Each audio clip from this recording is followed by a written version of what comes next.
Assalamualaikum warahmatullahi wabarakatuh.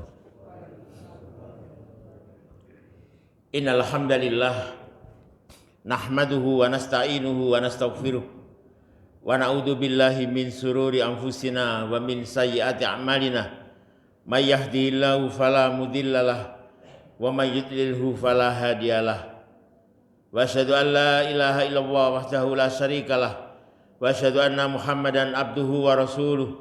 Allahumma salli wa sallim wa barik ala nabiyyina Muhammadin sallallahu alaihi wasallam wa ala alihi wa ashabihi wa man tabi'ahum bi ihsan ila yaumiddin.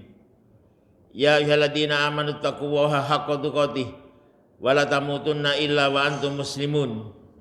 Ya ayyuhan nasu taqu rabbakumul ladzi khalaqakum min nafsin wahidah wa khalaqa minha zawjaha wa basa minhuma rijalan katsiran wa nisaa wattaqullaha alladzi tasaaluna bihi wal arham innallaha kana 'alaikum raqiba.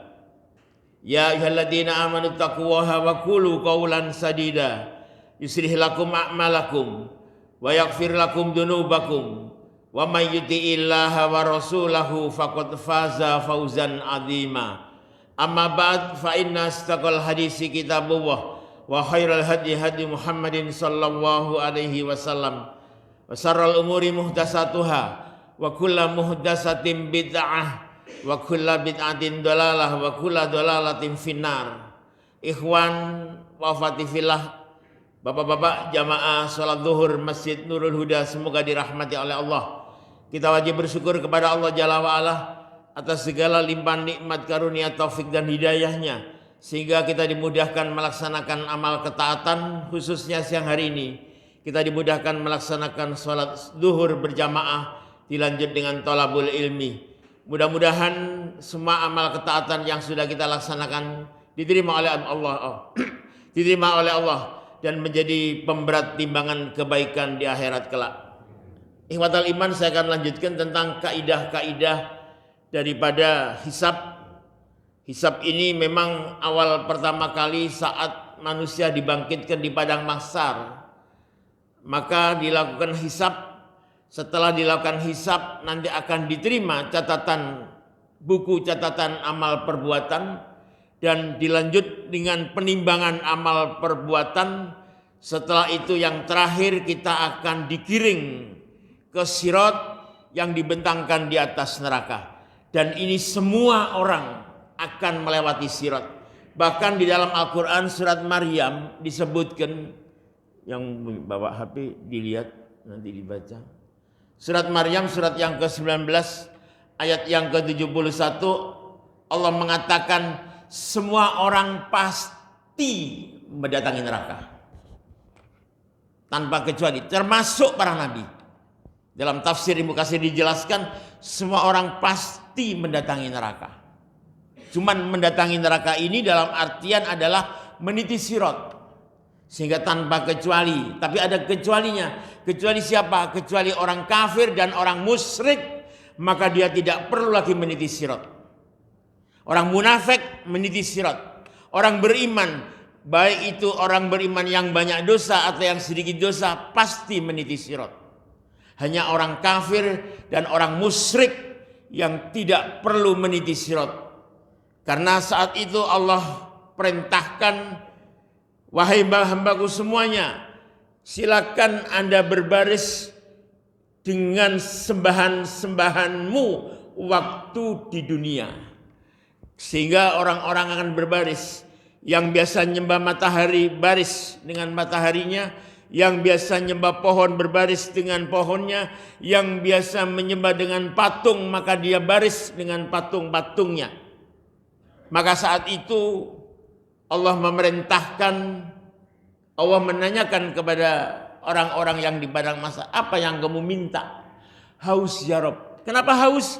Karena orang-orang yang seperti ini tidak bakal bisa minum telaga daripada para nabinya. Tapi khusus orang yang beriman, karena barang siapa yang bisa minum telaga yang disiapkan oleh milik Rasul sallallahu alaihi wasallam, maka dia tidak akan haus selamanya. Airnya lebih putih daripada susu, lebih manis daripada madu, gelasnya sebanyak bintang gumintang di langit, sehingga tidak perlu antri untuk minum telaga. Tapi ini tidak semua orang beriman yang bisa minum telaga.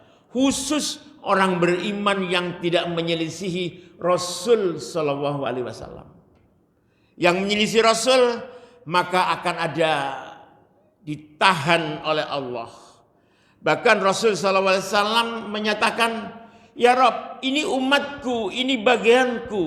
Tapi kata Allah, kamu tidak tahu, sepeninggalmu mereka telah merubah ibadah-ibadah yang belum kamu contohkan. Maka itu seringkali saya sampaikan, ibadah harus mencontoh Rasul. Jangan sampai mencontoh yang lain. Kalau Rasul tidak beri contoh walaupun itu baik, tidak perlu dikerjakan. Itu ibadah. Ibadah harus ada dalil yang memerintahkan kita harus melakukannya. Kenapa demikian? Kita bisa melihat di dalam Al-Quran perintah Allah, di dalam surat Ali Imran ayat yang ke-31. Sebentar, saya buka.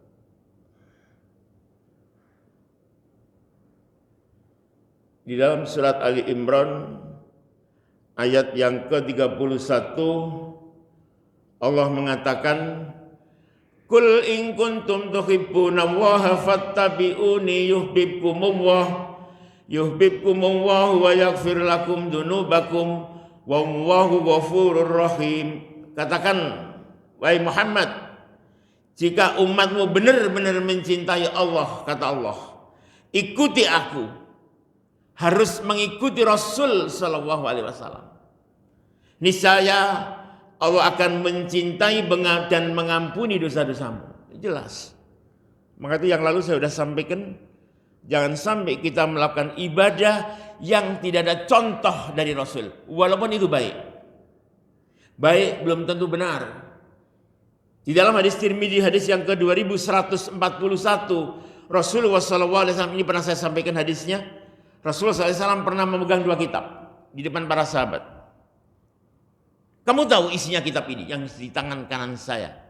Sahabat menyatakan, mana mungkin aku tahu kalau Anda belum memberitahu apa isi kitab itu.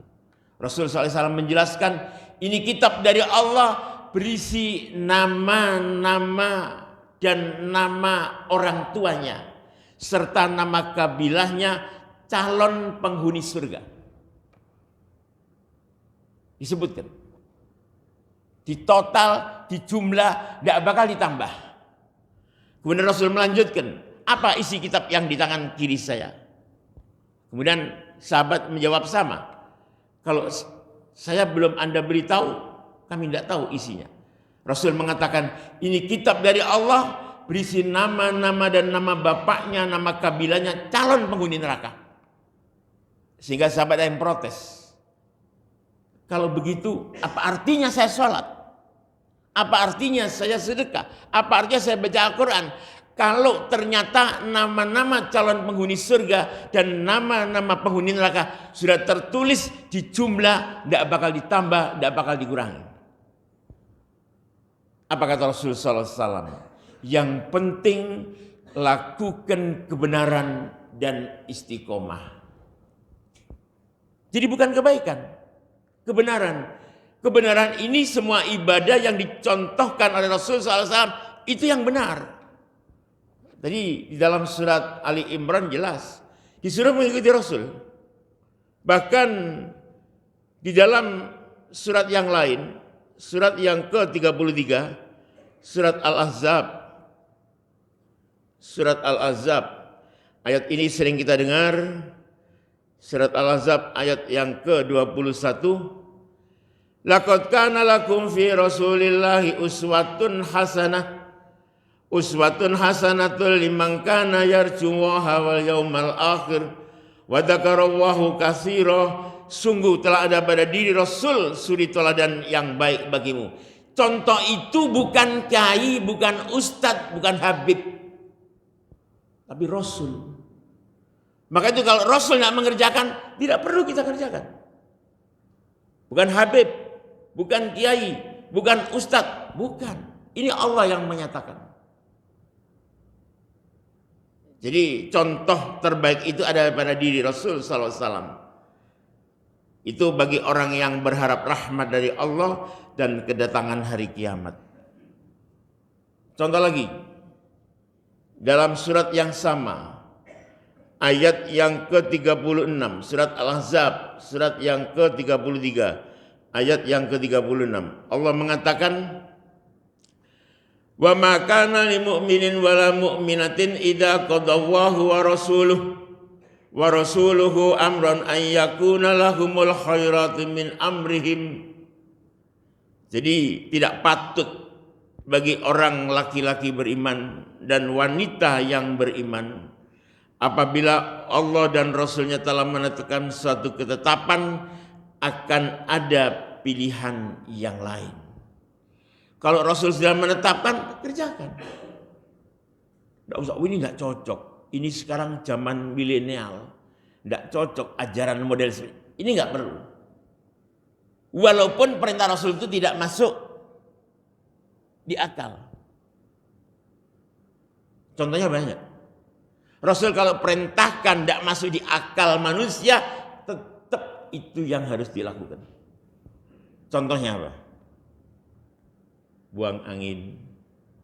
Yang buang angin belakangnya, yang dibasuh wajahnya, tangannya, kepalanya, dan telinga, dan kakinya. Tempat keluar angin nggak dibasuh. Kita pakai sepatu yang menutup mata kaki. Saat safar atau tidak safar kita wudhu, kita malas lepas sepatu. Sepatu itu yang kotor bawahnya, yang disapu atasnya. Maaf, kita buang air kecil. Yang jelas buang air kecil itu airnya najis. Sementara maaf, sperma itu najis enggak? Tidak. Tapi kenapa yang najis disuruh wudhu saja, yang tidak najis disuruh mandi, yang diawali dengan wudhu? Ini perintah Rasul. Ya, perintah Rasul kerjakan. Maka itu kalau nggak ada perintah jangan dilakukan. Ini bahaya. Ya, ini bahaya. Kalau nggak ada perintah dari Rasul, nggak usah dikerjakan. Baik.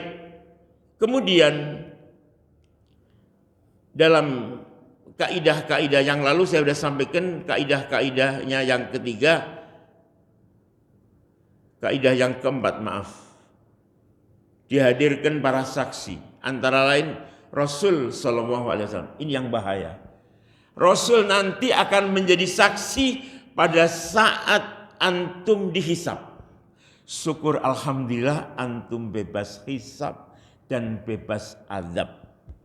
Di dalam kitab silsilah hadis sahih disebutkan ada 70.000 orang yang tidak bakal dihisab dan tidak bakal diadab, langsung masuk surga. Tapi maaf, sahabat itu saat melakukan ibadah haji jumlahnya antara 120 sampai 130.000. Sehingga kalau 70.000 yang tidak dihisab, maaf, mungkin kita tidak masuk. Mungkin kita tidak masuk. Kecuali di dalam hadis Tirmidzi disebutkan di antara 1.000 dari 70.000 itu akan diikuti oleh 70.000 orang yang tanpa dihisab dan tanpa diadab. Jadi jumlahnya banyak. Berapa jumlahnya? Tiap 1.000 ada 70.000. Berarti tadi jumlah 70.000 tinggal dikalikan. 49 juta ditambah 70.000. Itu yang bebas hisab dan bebas adab. Mudah-mudahan kita termasuk di dalamnya sehingga nanti tidak dihisab dan tidak diadab. Karena apa? Karena Rasul Shallallahu Alaihi Wasallam akan menjadi saksi saat kita dihisab. Apa benar Muhammad kamu ngajari seperti ini? Tidak. Seperti itu lunas.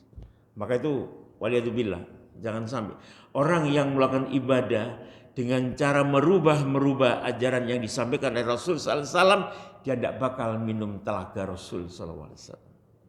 Yang kedua, umat Nabi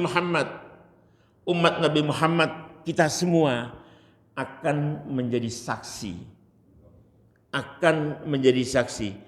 Wa kadzalika ja'alnakum ummatan wasatan litakunu syuhada'a 'alan nasi wa yakunar rasulu 'alaikum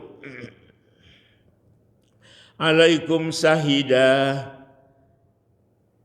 Dan demikian pula kami telah menjadikan kamu umat Islam sebagai umat pertengahan agar kamu menjadi saksi atas perbuatan manusia dan agar Rasul Muhammad menjadi saksi atas perbuatan kamu.